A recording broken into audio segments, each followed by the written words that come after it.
ഞാനാണെങ്കിൽ എൻ്റെ മോളോട് വളരെയധികം ഫ്രീ ആയിട്ടാണ് സംസാരിക്കുന്നത്. അവൾക്ക് എന്ത് വേണമെങ്കിലും എന്നോട് തുറന്നു പറയാനുള്ള ഒരു ഓപ്പൺ സ്പേസ് ഞാൻ അവൾക്ക് കൊടുക്കാറുണ്ട്. പക്ഷേ എന്ത് ചെയ്യാനാ, ഇപ്പം ഈയിടെയായി എന്ത് ചോദിച്ചാലും വെറും മൗനമാണ്. അവൾക്ക് ഒന്നും എന്നോട് പറയാനുമില്ല. ഞാൻ എന്തെങ്കിലും പറഞ്ഞാൽ അതൊട്ട് കേൾക്കാനും വയ്യ. ഈ ഫോണാണ് ഇപ്പോഴത്തെ ഏറ്റവും വലിയ പ്രശ്നം. ഒരു വകയും ചെയ്യാൻ പറ്റത്തില്ല. ഫുഡ് കഴിക്കണമെങ്കിൽ വരെ ഈ ഫോണില്ലാതെ എൻ്റെ മോൻ ഫുഡ് കഴിക്കത്തില്ല. ഇതൊന്ന് മാറ്റിവെച്ചാലോ? വീട്ടിൽ കിടന്ന് ബഹളം വെച്ച് കരഞ്ഞ് വിളിച്ച് എല്ലാവരെയും കൂടെ ഇറിറ്റേറ്റഡ് ആക്കും. എത്ര മണിക്കൂർ വേണമെങ്കിലും ഈ ഫോണിന് വേണ്ടി കരയാൻ ഒരു മടിയുമില്ല. എനിക്കിപ്പോൾ ആകെ വിഷമമാണ്. എൻ്റെ മോള് എൻ്റെ മുഖത്ത് നോക്കി പറയുക, ഞാനൊരു നാർസിസിസ്റ്റ് പാരൻ്റാണ്. എങ്ങനെ സഹിക്കും? ആക്ച്വലി ഞാനൊരു നാർസിസിസ്റ്റ് ആണോ?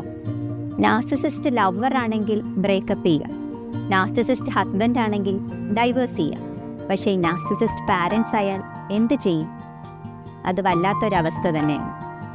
എല്ലാം നമുക്ക് ഡിസ്കസ് ചെയ്യാം. കിംസ് ഹോസ്പിറ്റലിലെ സൈക്കോളജിസ്റ്റും റീഹാബിലിറ്റേഷൻ സൈക്കോളജിസ്റ്റും കൂടിയായ ഡോക്ടർ ജമീല വാര്യറിനൊപ്പം മിരാരി ടോക്ക് ഷോയിലെ സോഷ്യൽ ഫോക്കസ് എപ്പിസോഡിൽ. So do watch the video and support Mirari talk show.